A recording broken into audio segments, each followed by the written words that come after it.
Bismillahirrahmanirrahim. Assalamualaikum warahmatullahi wabarakatuh. Allah subhanahu wa ta'ala berfirman, A'udzu billahi minasyaitonir rajim. Bismillahirrahmanirrahim. Ya ayyuhalladzina amanu ista'inu bis-sabri was-salah.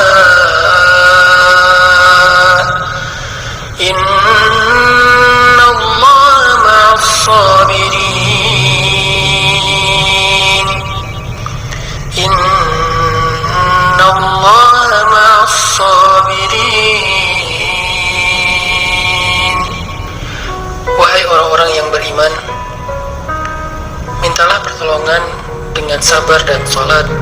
Sesungguhnya Allah bersama dengan orang-orang yang sabar. Kita sering mendengar ayat ini disampaikan oleh para ulama, para dai, para ustadz, tentang bahwa salah satu di antara cara menjemput pertolongan Allah Subhanahu wa ta'ala itu adalah dengan melakukan ibadah sholat. Pertanyaannya adalah, sholat yang seperti apakah yang bisa menjemput pertolongan Allah dalam kehidupan kita pada saat kita sedang mengalami ujian yang berat? Banyak orang yang bilang, saya sholat tapi kok hidup saya gini-gini aja. Banyak orang yang bilang, saya udah sholat tetapi kok doa saya belum diijabah. Saya udah sholat tapi kok masalah saya masih belum selesai. Saya udah sholat tetapi kok musibah saya terus beruntun, tidak pernah berhenti. Saya udah sholat tapi kok musibah terus terjadi dalam hidup saya. Sehingga teman-teman yang dirahmati Allah, kita perlu belajar sholat yang seperti apa yang bisa menjemput pertolongan Allah Subhanahu wa ta'ala secara ajaib. Mari kita renungkan sebuah kisah yang pernah disampaikan oleh sahabat Anas bin Malik radhiyallahu an, bahwa dahulu di masa Nabi ada seorang laki-laki di kota Madinah yang melakukan perjalanan antara Syam ke Madinah untuk berdagang. Di tengah perjalanan, laki-laki ini dirampok oleh para perampok. Dia diberhentikan oleh seorang laki-laki, kemudian hartanya diambil, lalu setelahnya laki-laki itu menghunuskan pedang kepada orang ini. Pedagang ini mengatakan, wahai fulan, jika engkau menginginkan hartaku, ambillah, tapi biarkanlah aku melanjutkan perjalanan. Perampok itu mengatakan, adapun harta itu sudah menjadi milikku. Sekarang aku menginginkanmu, aku ingin membunuhmu.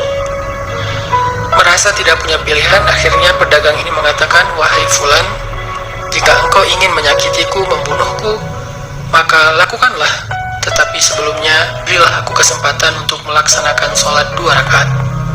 Lalu perampok ini mengatakan, ya sudah, kalau begitu, sholatlah, aku akan berikan kau waktu sebentar.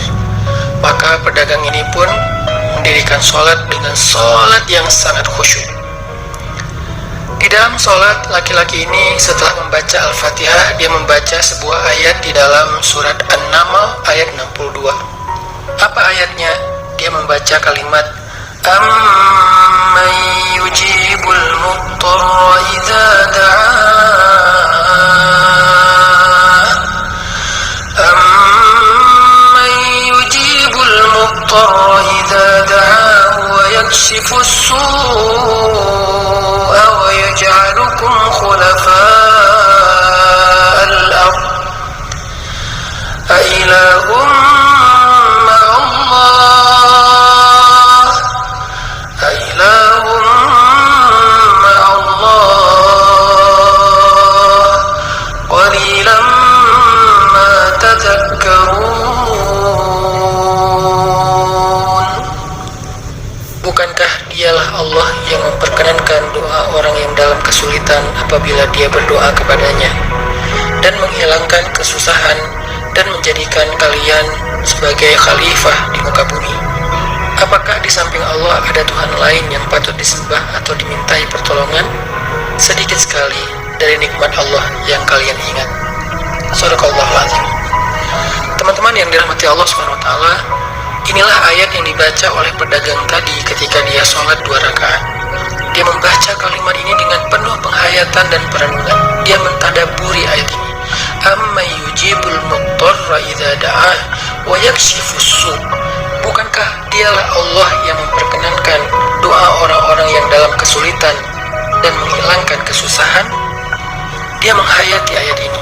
Dia mentadaburi ayat ini, sehingga muncullah rasa yakin di hatinya bahwa harapannya saat ini satu-satunya adalah Allah yang yujibul muttar. Dia dalam kondisi muttar, dalam kondisi kesulitan, dalam kondisi terancam. Muttar itu bisa bermakna terancam, kesulitan, kesusahan, dan berbagai macam makna dari ketidakberdayaan. Siapa yang yujibul muttar? Siapa yang akan memperkenankan doa orang yang tidak berdaya selain Allah? Wa yakshifus su', dan menghilangkan kesusahannya selain Allah. Maka mulai muncullah rasa yakin di dalam hati laki-laki ini setelah membaca ayat tersebut. Setelah selesai dia lakukan sholat, kemudian dia mengangkat kedua tangannya. Dia berdoa kepada Allah dengan menyebut nama-nama Allah yang mulia. Ya Rabbi, wahai Tuhan yang maha pengasih, wahai Tuhan yang maha penyayang, wahai Tuhan yang memiliki arasy yang mulia, wahai Tuhan yang menampakkan makhluk, wahai Tuhan yang maha mengembalikan, wahai Tuhan yang maha melaksanakan apa yang Dia kehendaki. Aku mohon dengan cahayamu yang memenuhi sudut-sudut arasy-Mu. Hamba mohon kepadamu dengan kekuasaanmu yang menguasai makhluk-Mu, dan dengan rahmat-Mu yang meliputi segala sesuatu. Tidak ada Tuhan yang berhak disembah selain Engkau, ya Allah. Wahai Tuhan maha penolong, tolonglah aku.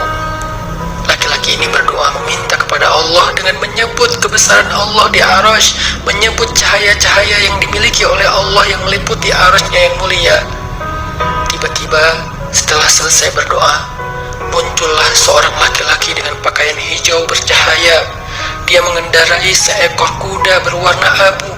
Dia mengeluarkan pedang. Lalu perampok tadi mencoba untuk menyerang laki-laki berkuda itu. Tetapi laki-laki berkuda itu menendang dengan kudanya sehingga perampok ini terhempas, terjatuh. Kemudian laki-laki tersebut membunuh perampok itu seketika. Kemudian pedagang itu bertanya, "Siapakah Tuan?" Lalu penunggang kuda itu menjawab, "Ketahuilah, saya adalah malaikat yang turun dari langit ketiga. Ketika kamu berdoa kepada Allah kali yang pertama, kami para malaikat mendengar suara gemerincing dari pintu-pintu langit. Sehingga para malaikat bertanya-tanya, apa yang sedang terjadi? Tiba-tiba muncullah doamu yang kedua, hingga pintu-pintu langit terbuka dan nampaklah cahaya yang sangat benderang. Dan di doamu yang ketiga, datanglah malaikat Jibril kepada kami seraya berseru, siapakah di antara kalian wahai para malaikat yang mau menolong hamba Allah itu? Lalu aku memohon kepada Allah agar Ia mengizinkanku melaksanakan tugas ini.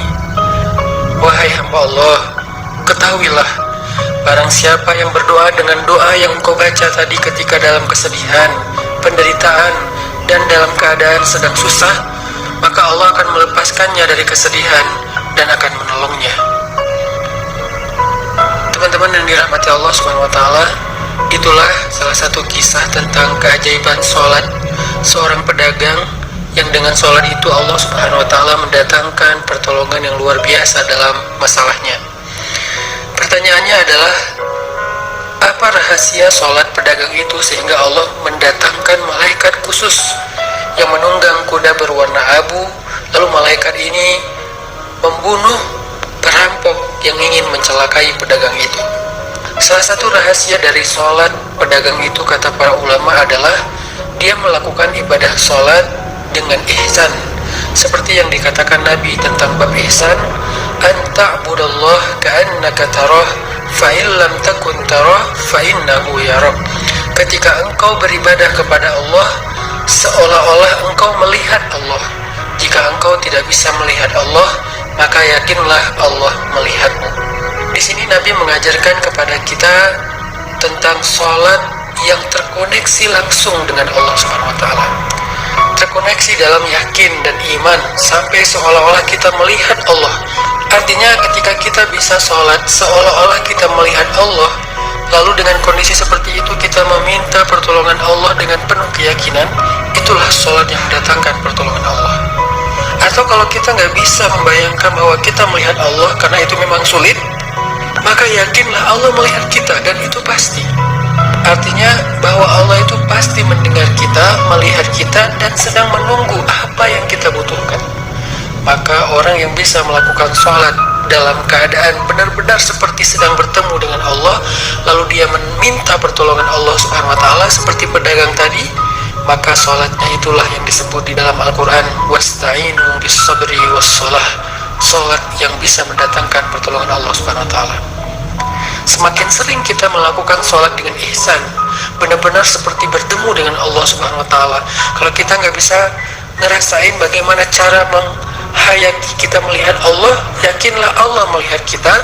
Dan kalau kita bisa mendawamkan ini dalam sholat 5 waktu dan dalam sholat-sholat sunnah kita yang lain, terutama sholat tahajud, maka insya Allah sholat kita sudah menjadi jalan keajaiban dalam kehidupan kita.